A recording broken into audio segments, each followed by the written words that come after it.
अस्सलाम वालेकुम dear class. आज हम स्टार्ट करने वाले chapter 2 solving a biological problem का lecture number 2 example of biological method. पिछले लेक्चर में मैंने आपको बायोलॉजिकल मेथड के बारे में पढ़ाया और उसके स्टेप्स को डिफाइन किया। तो आज हम चलते हैं उसकी एग्जाम्पल की तरफ। यहाँ पे हमने उसकी एग्जाम्पल को लिया है मलेरिया। मलेरिया उसकी एग्जाम्पल के तौर पर लिया है। Malaria is a biological problem. So biological problem number 1। अब पहली प्रॉब्लम हमारी है क्या?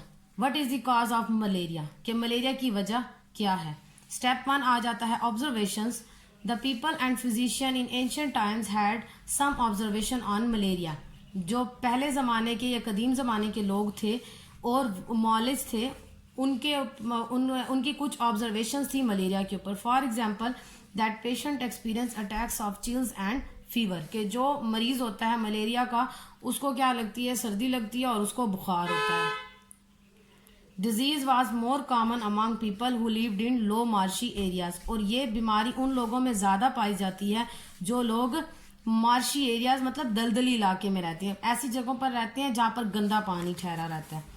When some volunteers drank the water from the marshes, they did not develop malaria.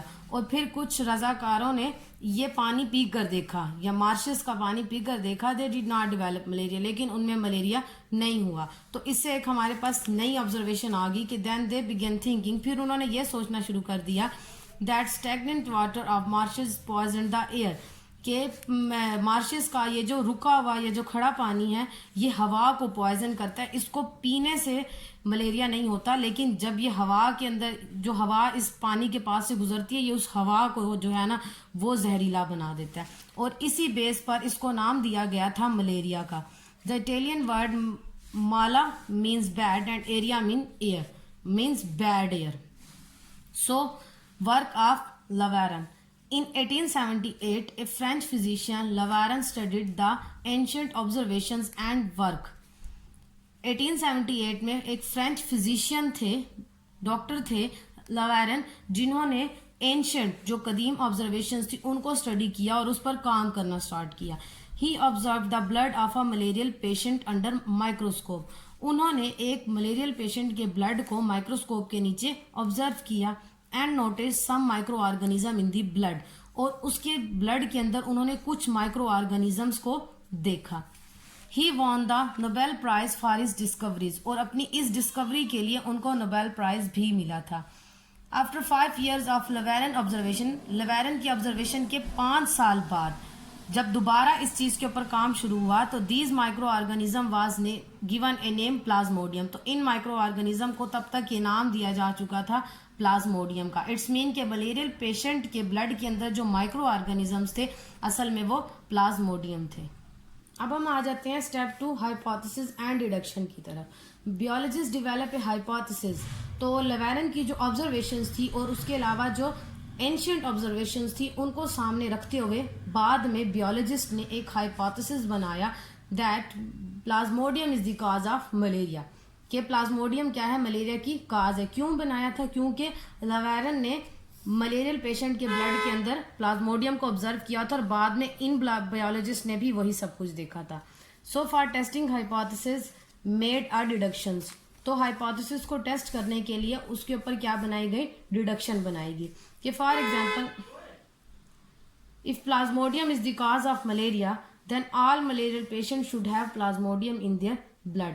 अगर प्लाज्मोडियम मलेरिया की वजह है फिर तमाम मलेरियल पेशेंट के अंदर प्लाज्मोडियम होना चाहिए उनके ब्लड के अंदर। तो इस चीज को प्रूव करने के लिए उन्होंने स्टेप 3 किया, एक्सपेरिमेंट। एक्सपेरिमेंट उन्होंने किस तरह से किया? उन्होंने 2 ग्रुप बनाए, एक एक्सपेरिमेंटल ग्रुप था और एक कंट्रोल ग्रुप था।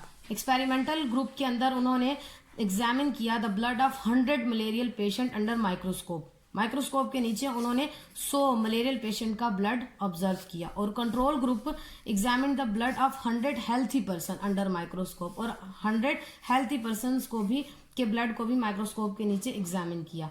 तो इन दोनों को एग्जामिन करने के बाद जो रिजल्ट आया वो ये था कि all malarial patient had Plasmodium in their blood. तो जितने भी मलेरियल पेशेंट थे उन सब के ब्लड के अंदर प्लाज्मोडियम था। While healthy person blood free from Plasmodium, जबकि हेल्थी पर्सन का ब्लड जो था वो प्लाज्मोडियम से फ्री था। इट्स मीन कि ये जो रिजल्ट हमारे पास आया, इसने हमें जो पहली प्रॉब्लम थी कि what is the cause of malaria, उसका जवाब दे दिया कि plasmodium is the cause of malaria. तो पहली बायोलॉजिकल प्रॉब्लम हमारी सॉल्व हो गई। Second one is biological problem 2, how is plasmodium transmitted to human beings. अब बात आती है कि ये प्लाज्मोडियम जो है वो ह्यूमन बींग्स में ट्रांसमिट मुंतकिल कैसे होता है। वजह तो पता चल चुकी है कि प्लाज्मोडियम, लेकिन ये प्लाज्मोडियम ह्यूमन बींग्स एक से दूसरे, दूसरे से तीसरे में किस तरह से मुंतकिल होता है। तो इसमें भी स्टेप 1 आ जाता है ऑब्जर्वेशन। कुछ तो ऑब्जर्वेशन हमारे पास एंशंट ऑब्जर्वेशंस भी थी।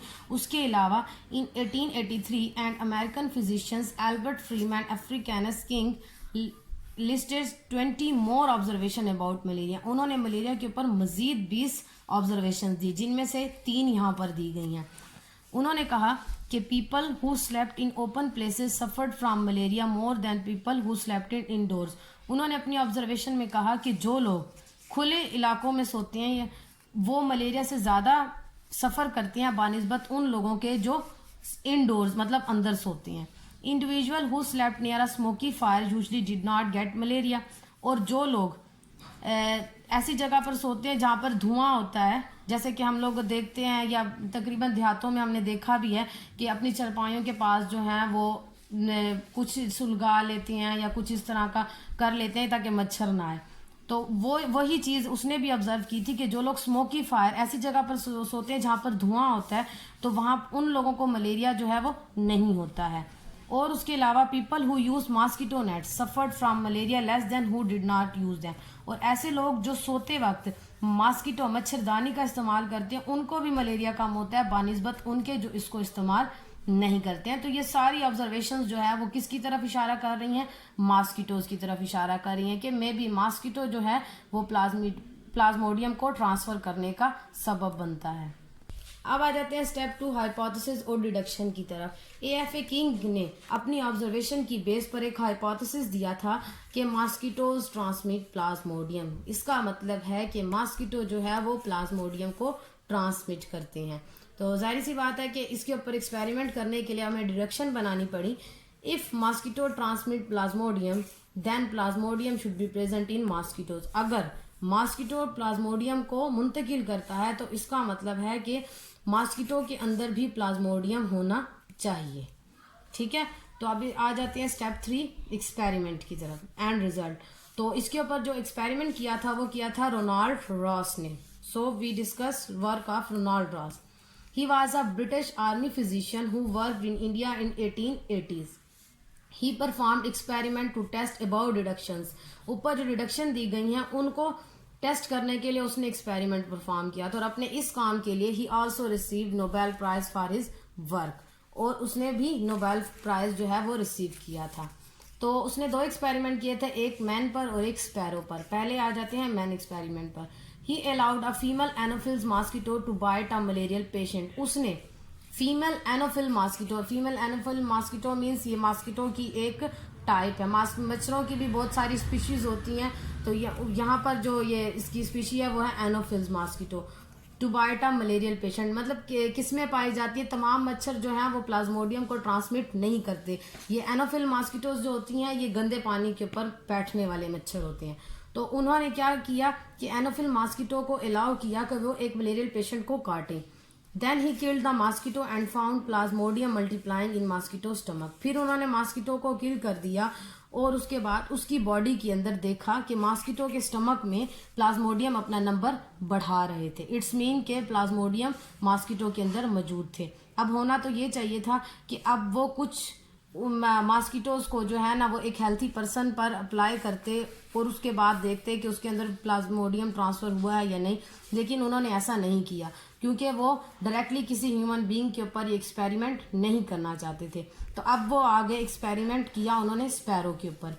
ही allowed a culex female mosquito to bite malarial sparrow. उन्होंने क्यूलेक्स मॉस्किटो को मलेरियल स्पैरो को काटने दिया। क्यूलेक्स मॉस्किटो वो मॉस्किटोज हैं जो स्पैरो के अंदर जो है मलेरिया को ट्रांसमिट करती हैं या फैलाती हैं। He killed some of the mosquitoes and found plasmodium in them. उन्होंने कुछ मॉस्किटोज को मार दिया और क्या ढूंढा, उसके अंदर प्लाज्मोडियम को पाया। Then he allowed remaining mosquito to bite healthy sparrow, फिर जो कुछ उन्होंने मॉस्किटोज जो बचा रखे थे उनको हेल्थी स्पैरो को काटने दिया। He found that these sparrows got malaria bye examining their blood, और उनके ब्लड को एग्जामिन करने से उन्हें पता चला कि उन जो हेल्थी स्पैरोज थी उनको अब मलेरिया हो चुका था। तो इन सिंपल यहाँ पर पता तो चल चुका था कि ट्रांसमिट जो है वो मॉस्किटो के जरिए हुआ है, लेकिन चूंकि मैन वाला जो एक्सपेरिमेंट था वो क्या था, अधूरा रह गया था, तो इसको कंप्लीट किया था मजीद आगे इटालियन बियोलॉजिस्ट ने। In 1898, Italian biologist allowed an Anopheles mosquito to bite a malarial patient. 1898 में इटालियन बियोलॉजिस्ट ने एनोफिल मॉस्किटो को काटने दिया एक मलेरियल पेशेंट को। The infected mosquito then allowed to bite a healthy person, और फिर उसी इन्फेक्टेड मॉस्किटो को बाइट करने दिया एक हेल्थी पर्सन को। Later he will ill with malaria, और बाद में उन्होंने देखा वो हेल्थी पर्सन जो था वो मलेरिया की वजह से बीमार हो चुका था। So it was confirm that mosquito transmit Plasmodium in human beings. तो अब यहाँ पर यह भी साबित हो चुका था कि मॉस्किटो ही हैं जो ह्यूमन बींग्स के अंदर प्लाज्मोडियम को ट्रांसमिट करते हैं। तो इस तरह से हमें अपनी सेकंड प्रॉब्लम का भी आंसर मिल गया। अच्छा स्टूडेंट्स, अब आपने अगर इधर नोट किया हो तो मैंने इस एक्सपेरिमेंट में भी फीमेल एनोफिल्स का जिक्र किया और यहाँ पर भी फीमेल का ही। तो इट्स मीन के फीमेल मॉस्किटोज ही प्लाज्मोडियम ट्रांसमिट करती हैं। तो ऐसा क्यों है? वो इस वजह से है क्योंकि फीमेल मॉस्किटोज जो हैं वो ही इंसान का खून जो है ना वो पीती हैं या बाइट करती हैं। जो मेल मॉस्किटोज होते हैं वो बाइट नहीं करते। उसकी वजह यह है कि फीमेल मॉस्किटोज इस वजह से बाइट करती हैं क्योंकि जो फर्टिलाइजेशन का प्रोसेस फीमेल के अंदर होता है उसके लिए उनको ब्लड की ज़रूरत होती है, और मॉस्किटो के अंदर ब्लड नहीं होता, और इस वजह से वो ह्यूमन बींग्स को या स्पैरोज को काट कर वो ब्लड वहाँ से लेती हैं ताकि वो फर्टिलाइजेशन में उसको यूज़ कर सकें।